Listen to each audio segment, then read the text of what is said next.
Sunday morning, we're in the New Forest again, and we're driving to Chris Packham's house for episode 2 of Paving at Packham's. Now Chris has kindly given up his Saturday morning for us. He's just come off the back of a real hectic spell of filming with the BBC for Spring Watch. And he had a little time window this morning where we could catch up with him and find out how he found the tumbled limestone that he chose from us, and also about how he found working with Dan at MPAC on our recommendation, because Chris on this one didn't have any landscaping contacts and kind of used our advice on that. So we're going to head over to Chris's house and find out what he has to say.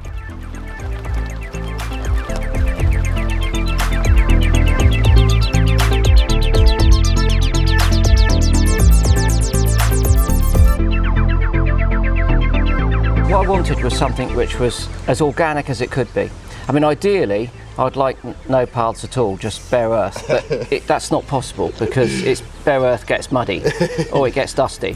So you've got to be sort of balanced about the practicality. So I wanted something that was really organic, natural stone that would fit in, and you know, just to make sure that we could get to the rabbit house and the other building without needing waste waders, because this floods quite considerably during the winter time, so it does get really muddy. So the stone's fantastic. Stone is exactly what I wanted. It will get age, you know, at the moment it's looking a bit fresh. It will age, which is what we want. I've already planted around the sides of the path, but with short plants, so that they're not grasses that are going to fall over it and need constantly trimming, because it's minimal gardening, maximal nature. So I put little plants there, and they'll go over by, well, Dan reckons about 10 centimetres. So just hug the edges a little bit. Just hug the edges to hide that sort of slightly harder edge. And then of course it'll get green, and the birds will poo on it, and other animals will hopefully come and poo on it too. I'm not that I will, but you know. We've got a target now. Yeah. The smaller squares could be more points. Yeah, exactly. Yeah. And it was brilliant. The whole experience was fantastic. Dan and Brandon were brilliant. They had quite a tight brief because I just seeded this area. I've done it in 2 parts. Again, we got dogs, and to seed it you have to go back to bare earth, loads of mud. So we did one half one year and then the other half the other year. The other half happened to be where the paths needed to go, and I just put the seed in. So when the little plants are coming through, that's at their sensitive stage. So I was saying to Dan and Brandon, you know, try and stay off the mud. Anyway, they did a brilliant job. They worked linearly. They said they were going backwards and forwards up and down the path like this, you know, and no transgression, and everything's come through, which is perfect. Path is absolutely brilliant. They were extraordinarily professional. They came in, arrived on time, cleaned up, no mess whatsoever at all. So it was brilliant, absolutely brilliant. And they left their tamping machine here one day, and I needed it for another job, so I borrowed it. I borrowed the tamping machine. While it's here, Capri Dem. Yeah. So that was great. You got free machine hire as well. Free machine hire for half an hour to put in. I just put in the cable and I was packing down the soil, so that was great.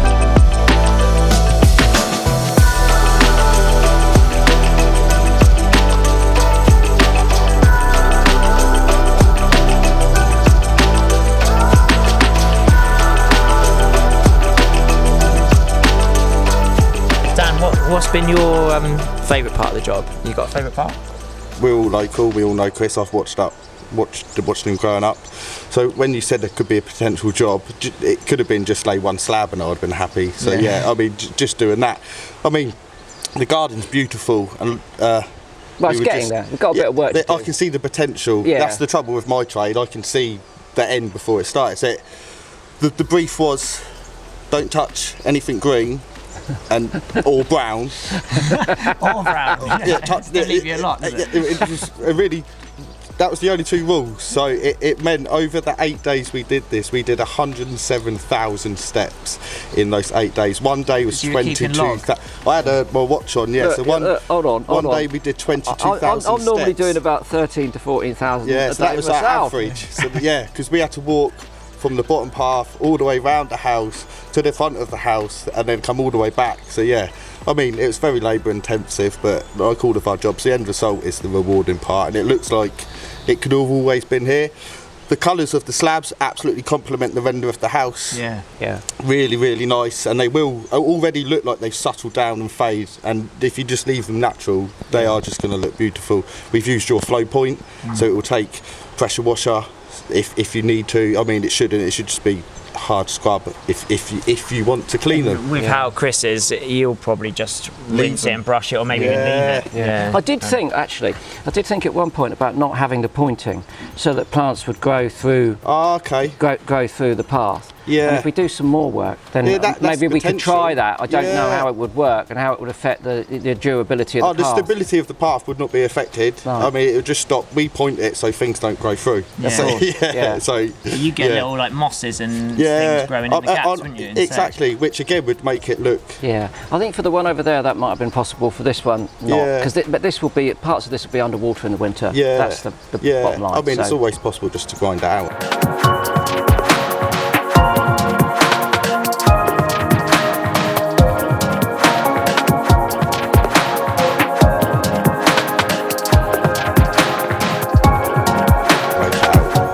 Most nerve-wracking thing on this job, Chris, you weren't here much, and there was everyone was like, Chris like things perfect, I like things perfect. Our signature is normally a bit of herringbone, and this just was a 900 footpath, a very simple brief for us, just a footpath from A to B.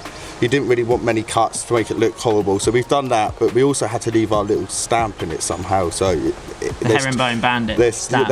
We strike again twice. So there's two little surprises at the end of each path, and Chris wasn't here for me to even say or mention, and luckily you liked it. Exactly. No, I absolutely love it. So it is our signature that we put everywhere. I love that. I love it because it is your signature, and it's puts your stamp on it, and also it's a work of art. Why shouldn't you put a signature on it? Exactly. Do you know what I mean? I am an artist, and my medium is slabs. It's absolutely perfect. Everything about it is faultless. It is beautiful. Yeah, I mean, sign it. I love that. I love that little touch. Yeah, I really do. Most of our customers I talk to and explain, but I couldn't. I mean, it's a curve with straight edges, which when I was sending you pictures was just like, to some people, how could you create a curve with straight edges? But if you take the time and care, this is the end result.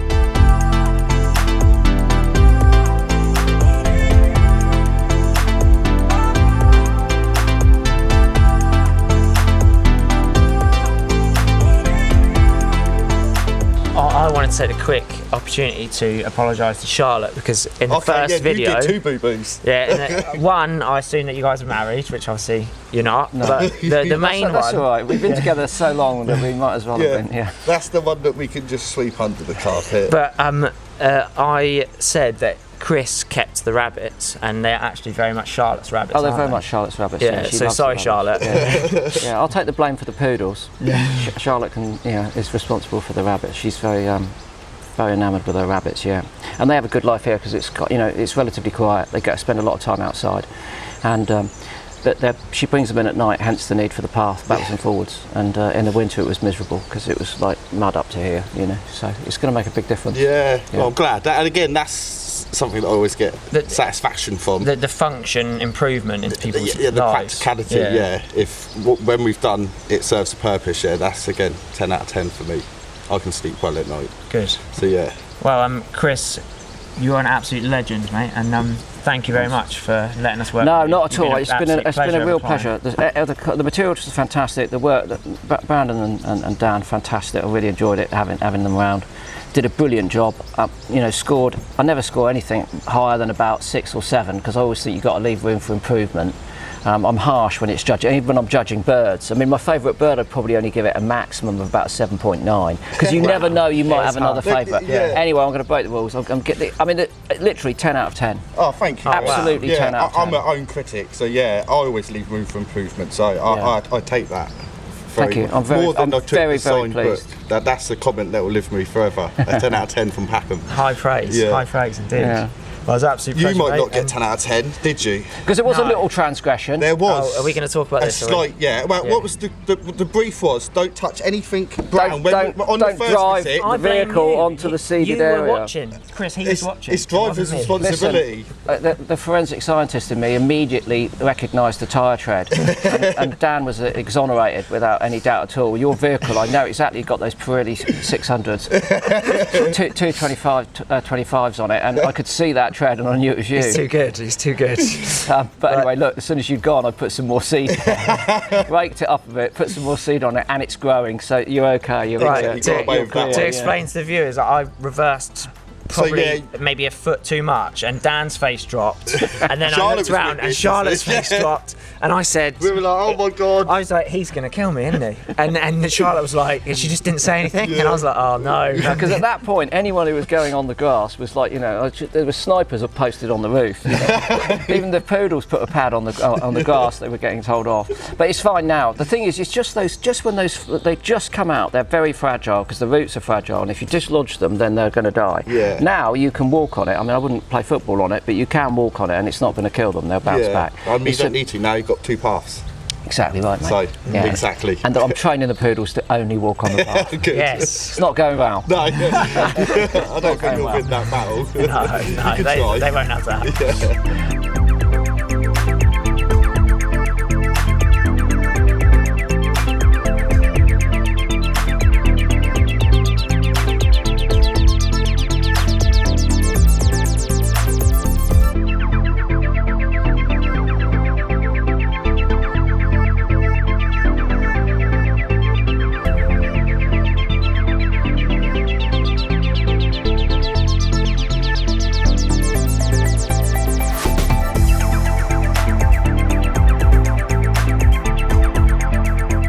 I'm very Yeah. pleased. It was brilliant. Oh yeah, thank you very I much. think we're going to do some more. By the way. I think we we'll will be do. back, I think we yeah. did it, and we're going to find that we need a bit more. We're going to see what happens in the winter. Yeah. Because it was difficult to judge because I hadn't thought about this last winter when it was very wet. Yeah. But we can take measurements. I'll put some stakes in the ground. Yeah. And if no we need doubt to I'll extend it, we see can always you can. next year to do the other wet bits. I think. Maybe, like you said, experiment a bit with more plants going in around the. Yeah, where it paving. doesn't go completely underwater. I think.